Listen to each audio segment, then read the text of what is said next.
Motorhead Garage, presented by DragonfireTools.com, coming to you from the Campbell's Custom Care Studio. Hey there, this is Motorhead Garage, presented by DragonfireTools.com. Today's vehicles are amazing. They're essentially rolling computers. There's all kinds of electronics in these things, and of course that means a lot more wiring, Matt. And now you've spent years and years in the automotive business. What are some of the things you see, some of the complications that come along with wiring messes like we have in vehicles today?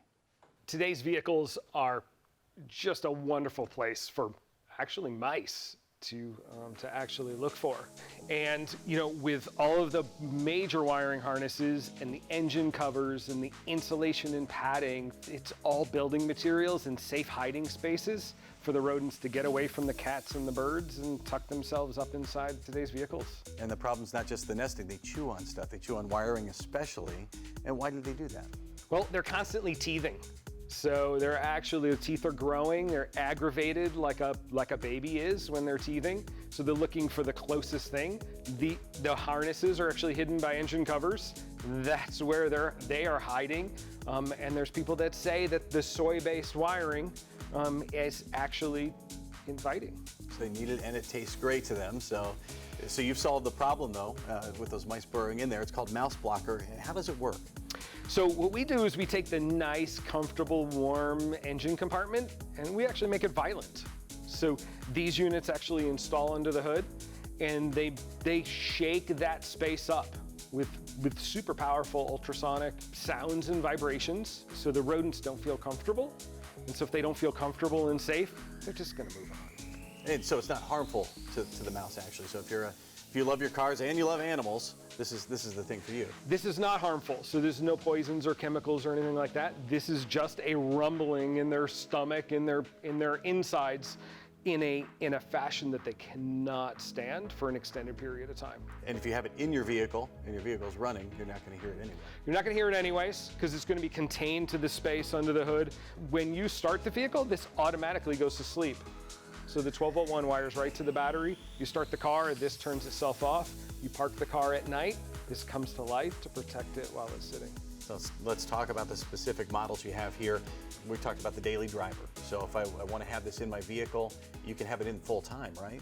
Yeah, like this you put in and it goes to work and it turns itself on and off. If the vehicle sits for an extended period of time, you're on vacation or something like that and the battery voltage drops, this actually shuts itself off to protect the battery. So when you come home, it will still start. So that's all built right into that. So it's super smart. And what if I've got a vehicle, I don't want to install this, and maybe it's a show car, maybe there's a classic or something like that. I don't want to install it in the vehicle and I don't drive it as often. What other solutions do you have? So vehicles that sit for more than 7 to 10 days, it's a great question because people have tractors and campers and RVs and show cars and motorcycles and stuff and their seasons and stuff, times we can't drive them. So we have a plug-in version of the Pro. And these both have our proprietary eviction mode, so they hit at 115 decibels on the highest setting. But this just plugs in simply to an extension cord. And then you set it on your asset, you set it under the hood of whatever you're trying to protect, plug it in, and let it do its thing. Very good. And then here, this is the 1000. This is obviously a bigger unit. This doesn't go under your hood. How do we use this, and how do we use it in conjunction with the Pro? So this is a large space rodent deterrent. So this is designed with 4 long-range speakers to protect a 2-car garage.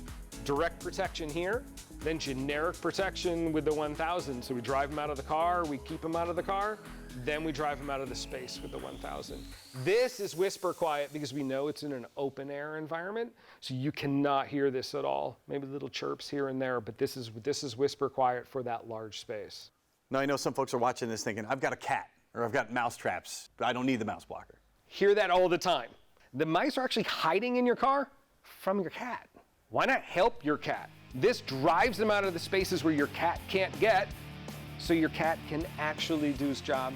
You can let your cat do its job, let nature take its course. You don't have to use messy poisons. You can be humane to the mouse. Get them out of your vehicle with a simple insurance policy. You can find it at mouseblocker.com. We'll return with more Motorhead Garage presented by DragonfireTools.com right after this, so keep it right here. The first steam-powered road-going vehicle was invented in 1769, and steam power remained popular for another 150 years. Early steam engines had boilers that had to be lit by hand and took about 20 minutes to build up pressure. Furthermore, steam-powered cars only had about a 30-minute supply of water on board. A far cry from the high-tech cars that we drive today.